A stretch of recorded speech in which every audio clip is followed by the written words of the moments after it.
जो मैं कोठो अहीं दोरेलो है घटना वियोजन और सुयोजन पछी आई वॉन्ट ऑफ अवयव मोलर दड़ कणों की संख्या संख्यात्मक गुणधर्म क्वॉलिगेटिव प्रोपर्टाइज एटले सीपी। हवे आपणे जोवानुं छे के वियोजन दरमियान आईना मूल्यमां शुं थाय छे। बोलो चलो हवे तमने खबर हशे आईनुं मूल्य केवुं होय एक थी वधारे एटले आई ग्रेटर देन 1 होय। तो सुयोजन माटे आई केवुं होय लेस देन 1 होय। चलो मोलर दળ વધે કે ઘટે વિયોજન દરમિયાન મોલર દળ એકમાંથી બે અણુ બનાવીએ તો મોલર દળમાં શું થાય ઘટે ઘટશે અને સુયોજનમાં એકમાંથી બે અણુ બનાવીએ એટલે મોલર દળ વધશે બરાબર। હવે મોસ્ટ ઇમ્પોર્ટન્ટ આ આપણે સમજવાનું છે કે કણોની સંખ્યામાં શું થાય છે વિયોજન કરતી વખતે વધે છે કે ઘટે છે। चलो एक केटला मोलमांथी केटला मोल बने छे वियोजन दरमियान आपणे प्रक्रियक तरीके केटला मोल लीधा होय एक के बे एक अने प्रक्रियाने अंते केटला मोल बने छे बे मोल मळे NaCl gives Na plus Cl minus NaCl ना एक मोल होय पछी Na plus Cl minus ना एक मोल होय कुल बे मोल बने छे। मतलब कणोनी संख्या अहींया शुं थाय छे वधे छे एकमांथी बे बने। आ एक ज उदाहरण लीधुं एकमांथी बे बने एनाथी बीजा बी बनी शके। हवे सुयोजन करीए त्यारे शुं थाय छे के अने एमांथी पछी एक मोल आपणे जे लईए ए एक मोलमांथी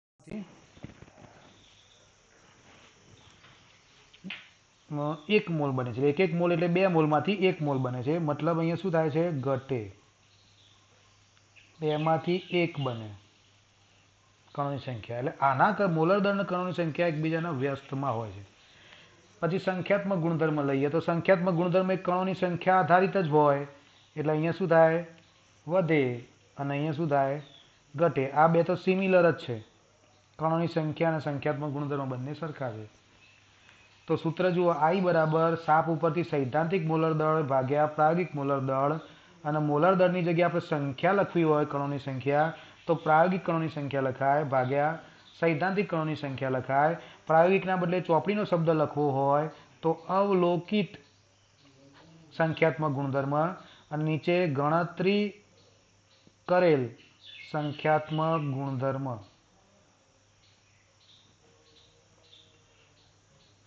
बराबर तो आ रीते आ सूत्रों परथी आपणे छेल्ले एटलुं तारवी शकीए के मोलर दળ चले छे 1 अपॉन कणोनी संख्या।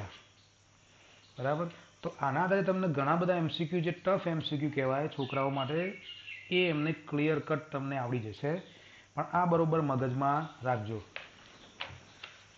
जो कि रेकॉर्डिंग थई रह्युं छे ए खास तो एटले तमारे वारंवार अथवा वर्षमां गमे त्यारे पण तमे ए आ विडियो लेक्चर तमे खोलीने जोई शको अने समजी शको भूली गया होय तो। हवे आपणे पेज नंबर 59 नो जे कोठो आप्यो छे ए कोठो आपणे याद राखवानो नथी कारण के दाखलानी गणतरीमां तमने आई नी वेल्यू आपी हशे कां तो शोधवानी हशे। पण अगाऊ जे आपणे दाखला गण्या दाखला तरीके आपणे एक ग्लूकोज पदार्थ लीधो तो ग्लूकोज C6H12O6 હવે એના માટે સુયોજન કે વિયોજન થતું નથી તો એના માટે આઈનું મૂલ્ય કેટલું હોય એક હોય। સુયોજન કે વિયોજન ના થતું હોય એટલે કેટલાક પદાર્થો એવા છે કે જેનું સુયોજન પણ નથી થતું ને વિયોજન પણ થતું નથી એટલે એના માટે આઈની કિંમત 1 હોય। તો આવા આપણે ચાર ગુણધર્મો જે ભણી ગયા એના બધા દાખલા ગણ્યા દરેક દાખલાની અંદર આપણે ત્યાં શું લીધું હતું आई बराबर 1 લીધું હતું। સંખ્યાત્મક ગુણધર્મો रिपीटेशन थाय छे संख्यात्मक क्वॉलिगेटिव प्रोपर्टाइज सीपी चार गुणधर्म आपणे भण्या। पहेलुं आवे बाष्प दबाणमां सापेक्ष घटाडो बराबर। बीजू आपणे भण्या उत्कलन बिंदु બિંદુમાં ઉન્નયન, ત્રીજું ભણ્યા આપણે ઠાર બિંદુમાં અવનયન, ચોથું ભણ્યા આપણે અભિસરણ દબાણ. મતલબ 4 સૂત્રો જે ભણ્યા એ 4 સૂત્રો હવે I બરાબર 1 ના હોય તો તમારે સૂત્ર બદલાય. કેટલું બદલાશે? તો દાખલા તરીકે પહેલું સૂત્ર આપણે જાણીએ છીએ બાષ્પ દબાણમાં સાપેક્ષ ઘટાડો, મતલબ ડેલ્ટા P1 નીચે P1 nought is equal two અહીંયા સમાથી શું બાદ થશે? P1 નોટ માઇનસ P1, એટલે કે શુદ્ધ સ્વરૂપમાં રહેલા દ્રાવકનું બાષ્પ દબાણ P1 નોટ, અને પછી એમાં દ્રાવ્ય ઉમેર્યા પછી એના બાષ્પ દબાણમાં થઈને ઘટાડો અને બનતું બાષ્પ દબાણ P1 નીચે P1 nought is equal to I into N2 upon N1. બરાબર, એટલે અહીંયા X2 આપણે સૂત્રમાં સાબિત કરી દીધું. X2 બરાબર, X2 સૂત્ર આપણે સાબિત કરી દીધું અને એની અંદર N2 અપોન N1 લઈએ, N1 પ્લસ N2 આવે, એની જગ્યાએ આપણે શું લઈ લઈએ છીએ? એકલો N1. આમાં આપણે અચળાંક મૂકવાનો આવે. કયો અચળાંક આવે અહીંયા? I તો ખરો, પણ બીજો અચળાંક આપણે કયો લેતા હતા? સૂત્ર યાદ કરો, બોલો કોને યાદ છે? ડેલ્ટા P1 અપન P1 નું સૂત્ર. આપણે ગઈકાલે જ બધા દાખલા, ગયા લેક્ચરમાં જ બધા દાખલા તો ભણ્યા ને. આ બધા સૂત્રોની આપણે ગઈકાલે જ વાત કરીને કે ભૂલી ગયા? P1 ચલે છે x1, તો P1 is equal to P1 nought into x1.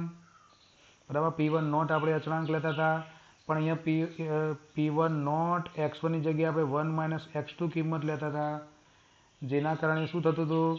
જ્યારે ડેલ્ટા P1 આપણે લેતા હતા, P1 નોટ માઇનસ P1 લેતા હતા, P1 ની જગ્યાએ આ કિંમત મૂકીએ એટલે છેલ્લે આપણે ડેલ્ટા P1 બરાબર શું મળતો હતો? P1 નોટ x2 મળતો હતો. અહીંયા અચળાંક P1 નોટ x2 હતો, પણ એ P1 નોટ x2 ને આપણે ક્યાં લઈ લઈએ છીએ? છેદમાં લઈ લીધો છે, માટે અહીંયા I જ આવે ને N2 અપોન N1 આવે x2 ની જગ્યાએ. અહીંયા N1 પ્લસ N2 હોય, પણ આપણે N1 લઈએ છીએ. N2 દ્રાવ્યના મોલને આપણે અવગણીએ છીએ. હજુ આનું આગળ સૂત્ર લખવું તો શું લખાય? બોલો, કોને યાદ છે? બોલો. I ગુણ્યા N2 ની જગ્યાએ આપણે શું લખાય? N2 મતલબ મોલ, દ્રાવ્યના મોલ. તો અહીંયા સૂત્ર W2 નીચે M2. M2 ના ગુણાકારમાં શું આવે?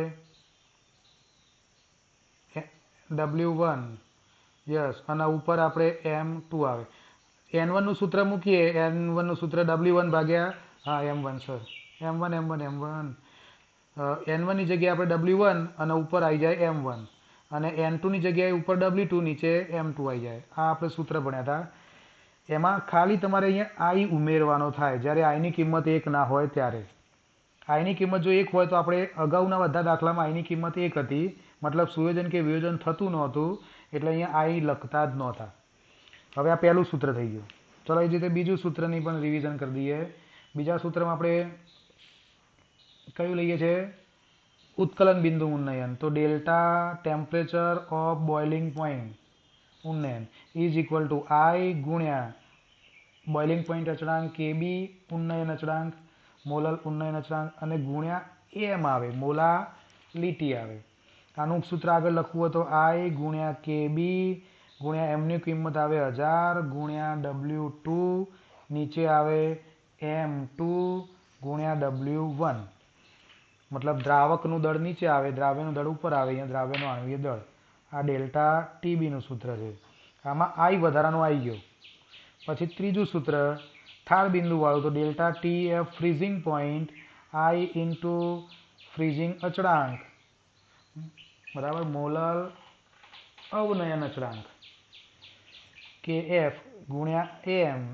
તો I ગુણ્યા KF ગુણ્યા M એટલે 1000 ગુણ્યા દ્રાવ્યનું દળ ભાગ્યા દ્રાવ્યનું આણ્વીય દળ M2 અને દ્રાવકનું દળ W1.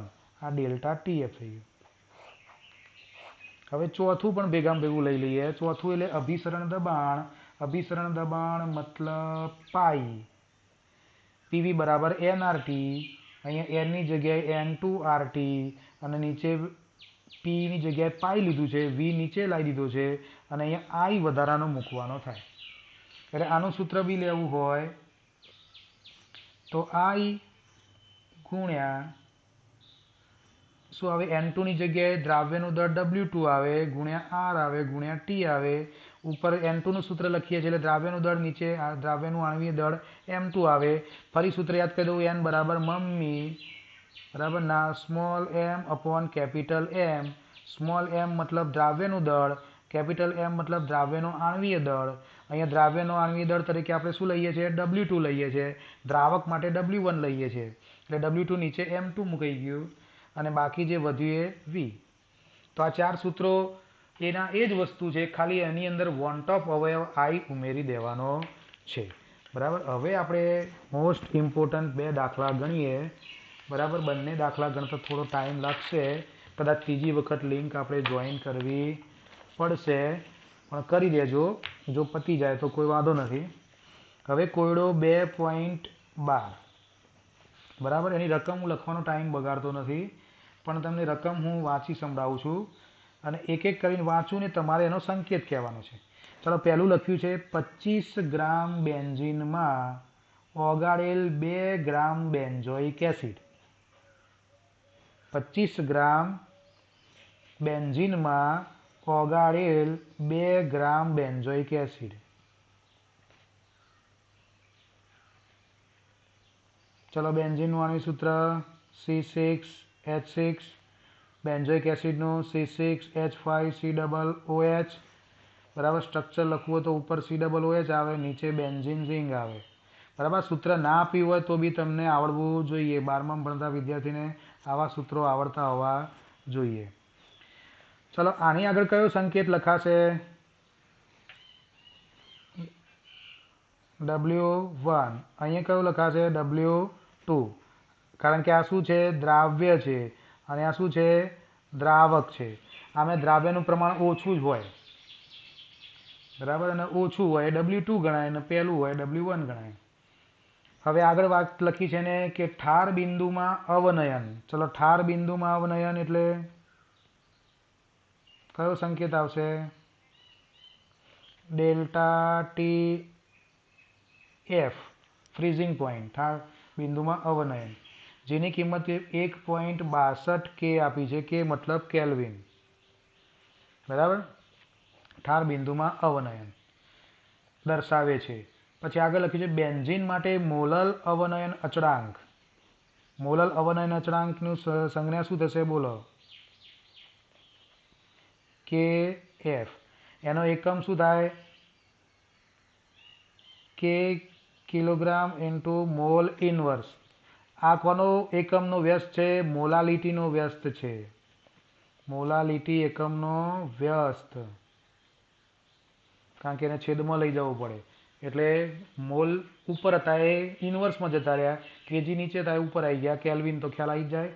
બરાબર. આ કોનો છે, બેન્ઝીન માટેનો છે KF, કારણ કે અહીંયા આપણે દ્રાવક તરીકે બેન્ઝીન લીધું છે. હવે આગળ વાક્ય લખ્યું છે કે જો એસિડ એ દ્રાવણમાં દ્વિઅણુ બનાવે છે. શું બનાવે છે, દ્વિઅણુ બનાવે છે. કોણ બનાવે છે, એસિડ. કયો એસિડ, તો બેન્ઝોઇક એસિડ. એ દ્વિઅણુ બનાવે છે મતલબ ડાયમર બનાવે છે. તો ડાયમર બનાવતો હોય તો આ કઈ પ્રકારની પ્રક્રિયા કહેવાય, સુયોજન કહેવાય કે વિયોજન કહેવાય,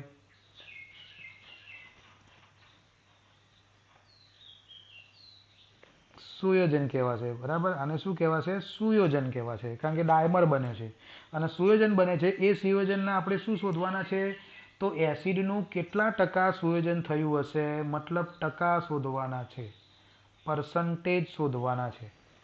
એટલે પહેલાં આપણે સુયોજન શોધવું પડે અને સુયોજન પછી એના ટકા શોધવા પડે. બરાબર. તો આટલી વસ્તુ તમને આપી છે. તો સૌથી પહેલાં આપણે આઈ શોધવો પડશે, આઈની વેલ્યુ શોધવાની. અને આઈની વેલ્યુ શોધ્યા પછી આપણે સુયોજન અંશ શોધવો પડશે, બરાબર.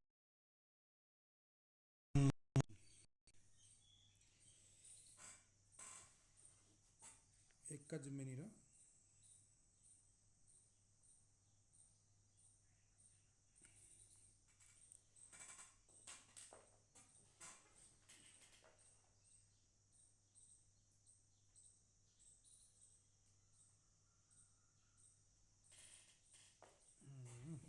બ્લૂટૂથનું ચાર્જિંગ પતી ગયું. હવે થોડો અવાજ થોડો ધીમો રહેશે, વાંધો નહીં. હવે આપણે પહેલું શોધવાનું થાય આઈની કિંમત મૂકવાની. એટલે આપણું સૂત્ર કયું મૂકાશે? તો delta T F is equal two I into કે એફ ઇન્ટુ એમ. તો આઈ ગુણ્યા કે એફ ગુણ્યા એમનું સૂત્ર 1000 ગુણ્યા W2 નીચે M2 ગુણ્યા W1. સૂત્રો બધા તમારે પાકા થઈ ગયા હશે, વારંવાર આપણે દાખલા ગણ્યા એટલે. તો હવે આપણે આઈને સૂત્ર કદા કરવાનું છે, મતલબ ડેલ્ટા ટીએફની મૂલ્ય 1.62 છે, એના ગુણાકારમાં M2ની વેલ્યુ લઈ જઈએ તો 122 છે, W1ની લઈ લઈએ તો 25 છે, અને નીચે આપણે KFની કિંમત લઈ લઈએ જે 4.9 છે, 1000 લઈ જઈએ નીચે, અહીંયા W1 ગ્રામમાં લેવાનું છે, અને W2ની કિંમત આપણે 2 આપી છે. હવે આપણે ગણતરી કઈ કરવાની બાકી રહી? M2ની. M2 મતલબ આણ્વીય દળ કોનું? બેન્ઝોઇક એસિડનું, C6H5COOHનું. તો અહીંયા 12 કેટલી વખત ગુણાશે? તો 6 અને 1 7 કાર્બન છે એટલે 12 ગુણ્યા 7 વત્તા હાઇડ્રોજન કેટલા છે? 5 ને 1 6 એટલે 6 ગુણ્યા 1 વત્તા ઓક્સિજન કેટલા છે? 2 એટલે મતલબ 2 ગુણ્યા 16. આ બધાનો સરવાળો 122 ગ્રામ મોલ ઇનવર્સ થશે. હવે વધ્યો આપણે આઈ. શું કર્યું? M2 અને W1ને આપણે ડેલ્ટા ટીએફના ગુણાકારમાં લઈ ગયા, 1000 નીચે લઈ ગયા, W2 એ નીચે લઈ ગયા, KF નીચે લઈ ગયા, એટલે આનો જવાબ મળશે આઈ બરાબર 0.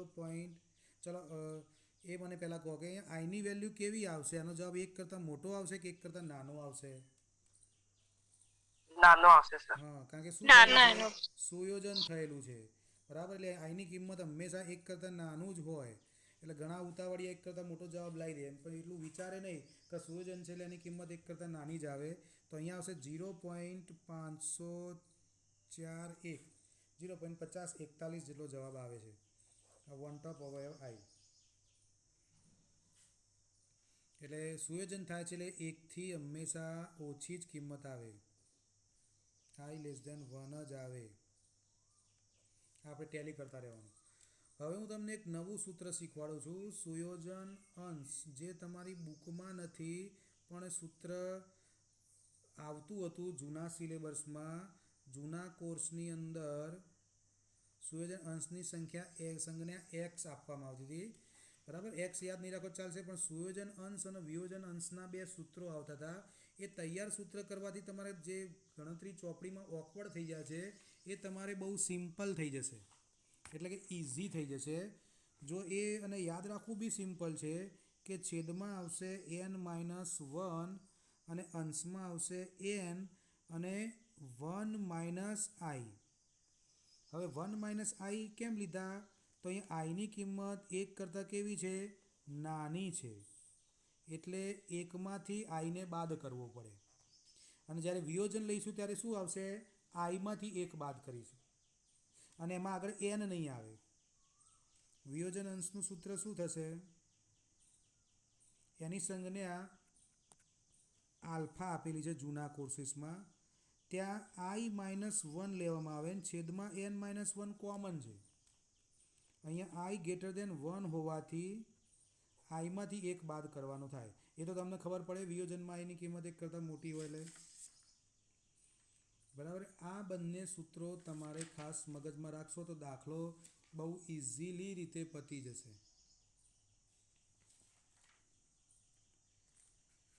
બરાબર. સુયોજન અંશ અને વિયોજન અંશના 2 સૂત્રો છે, આ બંને ખાસ યાદ રાખવાથી આવા દાખલા ઇઝી તમારા માટે થઈ જશે. હવે એનની કિંમત કેટલી લેવાની? તો n બરાબર અણુની સંખ્યા, જો ડાયમર બન્યો હોય તો 2 લેવું. તો અહીંયા ડાયમરની કિંમત હંમેશા કેટલી આવશે? સુયોજનની અંદર 2 લેવાની થાય. મોસ્ટલી બધા દાખલામાં દ્વિઅણુ બને. પણ જો વિયોજન હોય તો વિયોજનની અંદર તમારે શું યાદ રાખવાનું કે એનની કિંમત છે એ એનની કિંમત વિયોજનની અંદર એક અણુમાંથી એક મોલમાંથી 2 મોલ બને છે. તો ત્યાં બી મોલની સંખ્યા 2 લેવાની થાય. બરાબર, એટલે અહીંયા પણ 2 જ લેવાના, 2 માંથી 1 બાદ કરવાના, અહીંયા 2 માંથી 1 બાદ કરવાના. એ રીતે જ સેટ થાય. બધા દાખલામાં એનની કિંમત 2 જ આવે. 2 - 1 અહીંયા પણ 2 - 1 આવે. પેલામાં ડાયમર કોઈ વખતે એવો કોઈ દાખલો ટ્રાયમરનો હોઈ શકે પણ જી એડવાન્સમાં કદાચ બાકી એ બી કોઈ સાહેબોના મગજમાં ના આવે. એટલે એમાં બી ડાયમરના જ દાખલા આવે. સુયોજનની અંદર ડાયમર બને અને વિયોજનની અંદર અણુની સંખ્યા 2 બને, એકમાંથી 2 મોલ બને. એટલે એમાં પણ 2 જ કિંમત લેવાની થાય. બરાબર, સુયોજન અંશનો ઉપયોગ આપણે આમાં કરવાનો છે. તો હવે જે આપણે ગણતરી કરીએ સુયોજન અંશની, એકદમ સિમ્પલ. સુયોજન અંશ x બરાબર n × 1 - i ભાગ્યા n - 1. અહીંયા nની સંખ્યા 2 આવે, 1 - iની કિંમત 0.5041 આવે, 2 - 1 એટલે છેદ 1 થઈ ગયો. અને આની જ બાદબાકી કરીને ડબલ કરવાના એટલે 0.9918 થઈ જાય સુયોજન અંશ એક્સની કિંમત. હવે એના આપણે ટકા શોધવાના છે. એટલે હવે સુયોજનના ટકા લઈએ. સુયોજનના ટકા તો 0.9918 ગુણ્યા 100 કરી દઈએ એટલે 99.18%, જેને 99.2% ચોપડીમાં જવાબ આપ્યો છે. એટલે આપણે આ જવાબ આવી ગયો. ચોપડીની બધી ખીચડો ગણતરી ભૂલી જવાની, એની કંઈ જરૂર નથી. સીધું સુયોજન અંશનું સૂત્ર મૂકી દેવાનું અને પછી એની આ રીતે કેલ્ક્યુલેશન કરી દેવાની. હવે ત્યાર પછી આપણો કોયડો છેલ્લો, પુસ્તકનો લાસ્ટ કોયડો 2.13. હવે એની પણ હું રકમ તમને વાંચી સંભળાવું છું કે એની અંદર શું કરેલું છે. તો 1.06 ગ્રામ ml - 1, 1.06 ગ્રામ ml - 1. હવે મને તમે કહી શકશો કે આ કોની વેલ્યુ હશે? કઈ રાશિની વેલ્યુ હશે? આના ઉપરથી ખબર પડે કોઈને? ગ્રામ પ્રતિ ml છે. ગ્રામ પ્રતિ ml મતલબ દળ ભાગ્યા કદ છે. તો હવે તો આવડી જવું જોઈએ. ઘનતા. યસ, એટલે ઘનતા. બરાબર.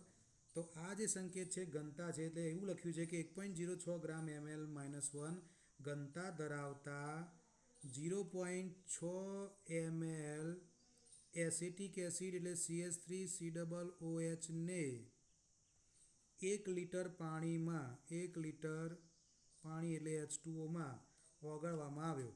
હવે આના ઉપરથી આપણે આટલી વસ્તુ નોંધીએ. ચલો, પહેલી જે આવી એ કોની ઘનતા થશે?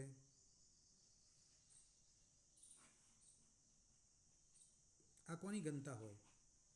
ફરી વાક્ય બોલું. 1.06 ગ્રામ ml - 1 ઘનતા ધરાવતા 0.6 ml CH3COOH ને 1 લિટર પાણીમાં ઓગાળ્યો.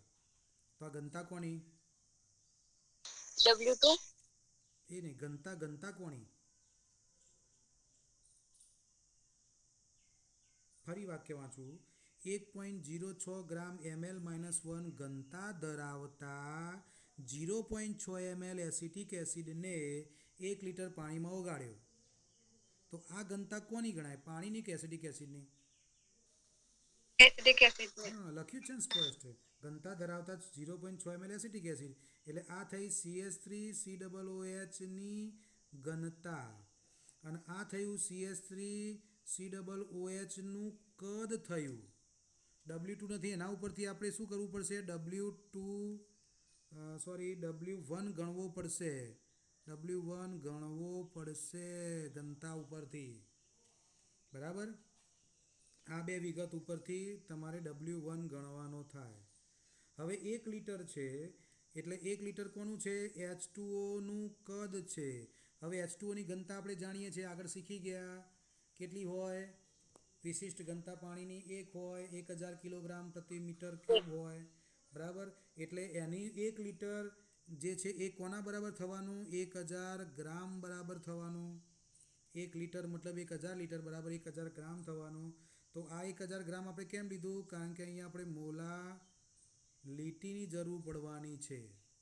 મોલાલિટીની જરૂર પડે એટલે સમજી લેવાનું કે એમાં શું શોધવાનું આપેલું હોય, અંદર શેની કિંમતો આપી હોય, તો કાં તો ઉત્કલન બિંદુનું ઉન્નયન આપ્યું હોય, કાં તો ઠાર બિંદુનું અવનયન આપ્યું હોય. એટલે અહીં તો 1000 ગ્રામ મળી ગયું. ટૂંકમાં આ W2 તમને મળી ગયો, સોરી W1 મળી ગયો, પાણી આપણે દ્રાવક છે. તો W2 અહીંયા શોધવાનો થશે, એટલે W2 તમારે ગણવાનો થાય. ચલો ક્લિયર. એસિટિક એસિડને આપણે સમો વગાડીએ છીએ પાણીમાં. હવે આગળ લખ્યું છે ઠાર બિંદુ અવનયન.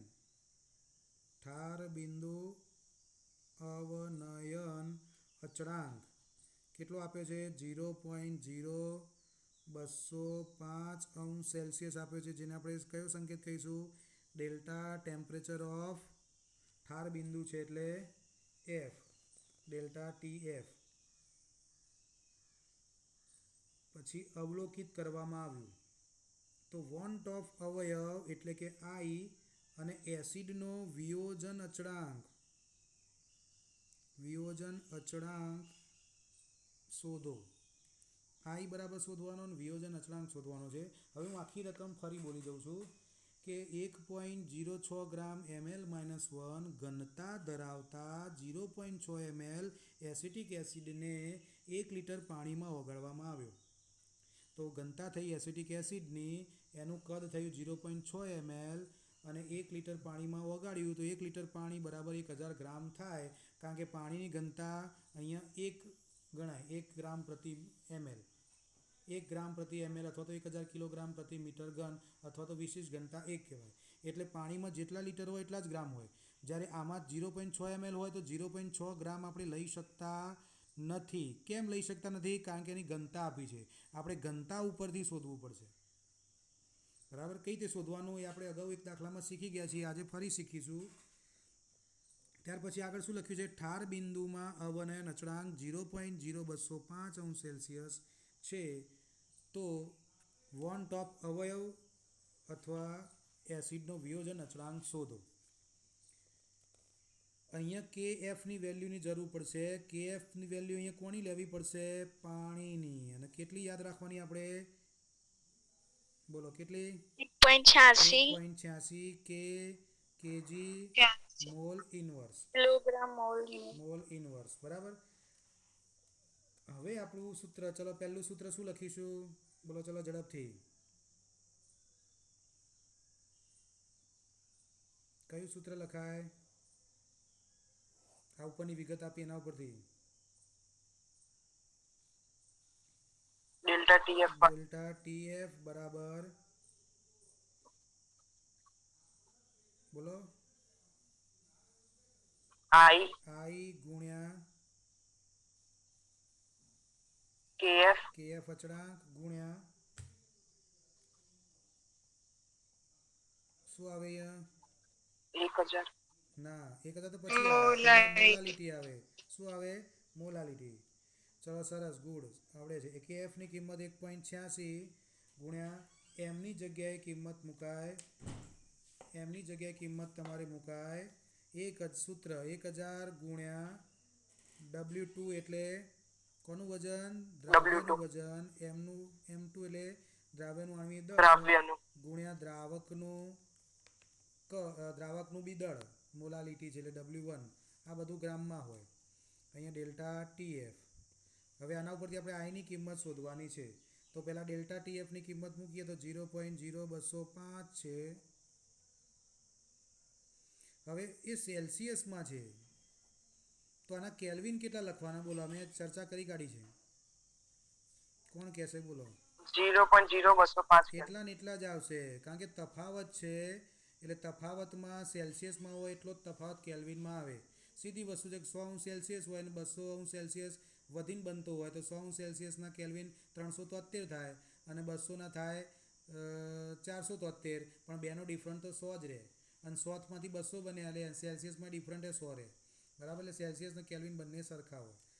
હવે આઈ, હવે 1.86 તો છે વેલ્યુ, 1000 બી છે. અહીંયા એક વસ્તુ શોધવી પડશે આપણે. ચલો અહીંયા W2 તમારી પાસે છે. M1ની M2ની કિંમત એસિટિક એસિડ છે એટલે 60 આવશે અને W1 એટલે 1000 ગ્રામ છે. તો તમારે W2 શોધવો પડશે. ચલો W2ની ગણતરી કોઈને યાદ આવે છે કઈ રીતે કરવાની? ઘનતા બરાબર 1.06 ગ્રામ. ઘનતાના સૂત્રો. હા, 1.06 ગ્રામ પ્રતિ ml છે. તો એવું કહી શકાય કે 1 ml જો કદ હોય તો દળ 1.06 થાય. આ દળ અને આ કદ. કદ બરાબર દળ માટેની વસ્તુ આપી તો 1 ml કદ હોય તો દળ કેટલું હોય? 1.06. આ જ વેલ્યુ પાણીની જ્યારે લઈએ ત્યારે 1 છે, 1 ગ્રામ પ્રતિ ml છે. તો પાણીમાં 1 ml કદ લઈએ તો ગ્રામે 1 ગ્રામ જ થાય છે. એટલે આપણે 1 લીટર હતું એટલે સીધું 1000 ગ્રામ લઈ લીધું, પણ અહીંયા સીધું લઈ શકતા નથી. અહીંયા શું છે? 1 ml બરાબર 1.06 ગ્રામ છે. તો અહીં mlમાં કેટલા આપ્યા છે? કદ કેટલું આપ્યું છે? CH3COOHનું આ રહ્યું 0.6 ml. તો અહીંયા લખીશું 0.6 ml બરાબર કેટલા ગ્રામ? 83. તો 0.6 ગુણ્યા 1.06 ભાગ્યા 1 એટલે આનો પોઈન્ટ જવાબ આવશે 0.636. આ આવી ગયું ગ્રામમાં.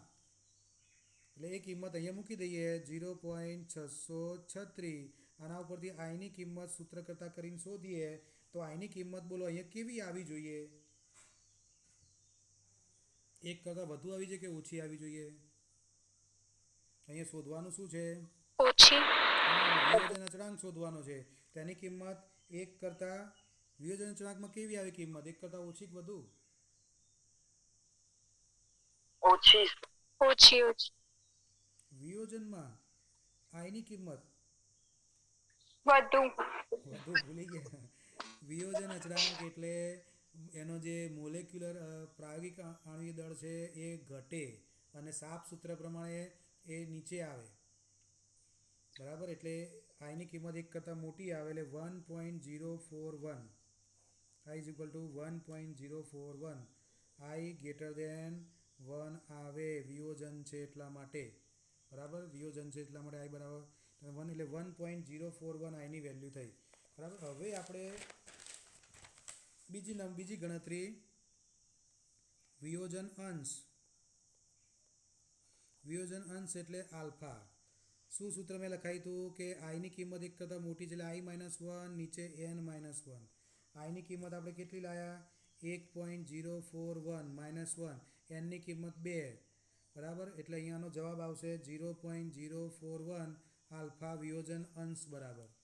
હવે આપણે શોધવાનું છે વિયોજન અચળાંક બરાબર. વિયોજન અચળાંક શોધવા માટે તમારે ધોરણ 11ના કયા ચેપ્ટરમાં જવું પડશે? સંતુલન ચેપ્ટરમાં જવું પડશે. તો હું તમને પ્રક્રિયા અહીંયા લખું છું કે કઈ પ્રક્રિયા થાય છે? CH3COOH થાય છે અને પાણીમાં દ્રાવણ બનાવીએ એટલે CH3COO- બને છે અને H+ અહીંયા બને. H+ ના લખવો હોય તો H3O+ પણ લખાય. H3O+ લખવો વધુ યોગ્ય છે. હવે શરૂઆતમાં વાત કરીએ. શરૂઆતમાં આ શું છે? CH3COO જે પ્રક્રિયક છે અને આ શું બને છે? નિપજો બને છે. હવે શરૂઆતમાં પ્રક્રિયકની સાંદ્રતા કેટલી હોય? C જેટલી મોલારિટીમાં સાંદ્રતા. અને શરૂઆતમાં નિપજોની સાંદ્રતા કેટલી હોય? 0. હવે પ્રક્રિયા બાદ આપણે એ વખતે લીધી હતી કે શું થતું? એકમાંથી C સાંદ્રતા બાદ થાય અને એને આલ્ફા વડે વિયોજન અંશ વડે ગુણવું પડે.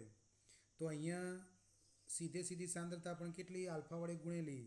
અહીંયા પણ આલ્ફા વડે ગુણેલી આલ્ફા સી સાંદ્રતા થાય બરાબર. સંતુલન ચેપ્ટર મુજબ. તો આના ઉપરથી આપણે આયનીકરણ અચળાંક કે જેને વિયોજન અચળાંક પણ કહેવાય, કારણ કે અહીંયા આપણે વિયોજન અંશ લીધો છે આલ્ફા, તો આને કહેવાય વિયોજન અચળાંક કે. શું આવે બોલો? ઉપર કોની સાંદ્રતા આવે? નિપજોની સાંદ્રતાનો ગુણાકાર બરાબર. નીચે આવે પ્રક્રિયકોની સાંદ્રતા નો ગુણાકાર, નિપજોની સાંદ્રતાનો ગુણાકાર એટલે આલ્ફા સી ગુણ્યા આલ્ફા સી. નીચે પ્રક્રિયકોની સાંદ્રતા 1 માઇનસ સી ઇન્ટુ આલ્ફા. બરાબર. તો અહીંયા શું થઈ જવાનું? કોણ કોણ ઉડી જશે?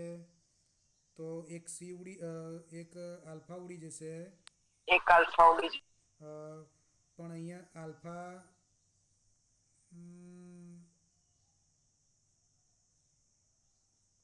અહીંયા આપણે ભૂલ કરી છે, અવડ લઈ લીધું. સી તો બા ગુણાકારમાં આવે ને, 1 માઇનસ આલ્ફા ઇન્ટુ સી આવે સાંદ્રતાનો ગુણાકાર. અહીંયા આલ્ફા આલ્ફા રહે ને આમાં 1 માઇનસ આલ્ફા થાય, એટલે અહીંયા આપણે બદલાઈ જશે આલ્ફા ઇન્ટુ સી ગુણ્યા આલ્ફા ઇન્ટુ સી, નીચે 1 માઇનસ આલ્ફા ઇન્ટુ સી આવશે. બરાબર. એટલે અહીંયા સી સી ઉડી જશે એટલે આલ્ફા સ્ક્વેર ઇન્ટુ સી, નીચે 1 માઇનસ આલ્ફા એટલે આલ્ફા સ્ક્વેર ઇન્ટુ સી થઈ જશે. અહીં કયો એસિડ છે? નિર્બળ એસિડ છે. બરાબર. નિર્બળ એસિડ હોવાથી આલ્ફાને એકની સાપેક્ષે શું કરી શકાય છે? અવગણી શકાય છે. એટલે ટૂંકમાં આલ્ફા સ્ક્વેર સી જ સૂત્ર આવે. કાયનિક અચળાંક કેનું સૂત્ર આલ્ફા સ્ક્વેર સી આવે. ફરી સમજી લઈએ કે પ્રક્રિયકોની શરૂઆતની સાંદ્રતા સી હોય, નિપજોની શરૂઆતની સાંદ્રતા 0 હોય અને પ્રક્રિયકોની શરૂઆતની સાંદ્રતામાં ઘટાડો થાય, એકમાંથી આલ્ફા જેટલો ઘટાડો થયો એનો ગુણ્યાની સાંદ્રતા સી, અને અહીંયા આલ્ફા સી થાય. અહીંયા સાંદ્રતા જોડે આલ્ફાનો ગુણાકાર થાય. તો વિયોજન અચળાંક કે બરાબર નિપજોની સાંદ્રતાનો ગુણાકાર ભાગ્યા પ્રક્રિયકોની સાંદ્રતાનો ગુણાકાર, એટલે કે આલ્ફા ઇન્ટુ સી નીચે 1 માઇનસ આલ્ફા ઇન્ટુ સી, એમાં સી જતા રહે એટલે આલ્ફા સ્ક્વેર ઇન્ટુ સી, નીચે 1 માઇનસ આલ્ફા રહે. હવે આ 1 માઇનસ આલ્ફામાં શું છે કે નિર્બળ એસિડ હોવાથી આલ્ફાનું મૂલ્ય ખૂબ જ નાનું હોય, એટલે એકની સાપેક્ષે એનું અવગણી દઈએ એટલે જવાબ આવે આલ્ફા સ્ક્વેર સી, કે બરાબર આલ્ફા સ્ક્વેર સી. હવે આ બધું દાખલાની અંદર સાબિત કરવાની જરૂર નથી, આ ફક્ત મેં તમને સમજવા માટે શીખવાડ્યું. હવે તમે જ્યારે દાખલો ગણો ત્યારે સીધી કિંમત મૂકી દેવાની. સીધી કિંમત એટલે સીધું આપણું સૂત્ર કે વિયોજન અચળાંક કે બરાબર આલ્ફા સ્ક્વેર ઇન્ટુ સી. તો આલ્ફા એટલે 0.041, સ્ક્વેર એટલે 0.041 ગુણ્યા સી એટલે મોલારિટી. તો મોલારિટીનું સૂત્ર તમને આવડે છે.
ચલો હવે ઝડપથી જો આલ્ફા સ્ક્વેર સી કે બરાબર આલ્ફા સ્ક્વેર સી સૂત્ર આવ્યું 0.041 ગુણ્યા 0.041 આલ્ફા એટલે વિયોજન અંશ અને એના ગુણ્યા મોલારિટીનું સૂત્ર તમે જાણો છો મોલ પ્રતિ લીટર. મોલ એટલે દ્રાવ્યનું દળ ભાગ્યા દ્રાવ્યનો મોલર દળ ગુણ્યા દ્રાવણનું કદ લીટરના બદલે જો એમએલમાં લઈએ તો ઉપર શું કરવું પડે 1000 વડે ગુણવા પડે. હવે આપણી જોડે જવાબ છે બધા 0.041 ગુણ્યા અહીંયા 0.636 આપણે શોધ્યું હતું W2 અને દ્રાવ્યનો મોલર દળ એ એસિટિક એસિડનો 60 આવે અને ગુણ્યા દ્રાવણનું કદ આપણે 1 લિટર હતું બરાબર. ત્યાં 1 મૂકી દઈએ અને આનો જવાબ આપણે શોધીએ તો કે બરાબર 1.8 ગુણ્યા 10⁻⁵ આવી જાય અચળાંક કે એની કિંમત આવે 1.8 ગુણ્યા 10⁻⁵ અચળાંક. તો આ રીતે અહીંયા તમારે એક સારો દાખલો અહીંયા પૂરો થઈ ગયો છે બરાબર. તો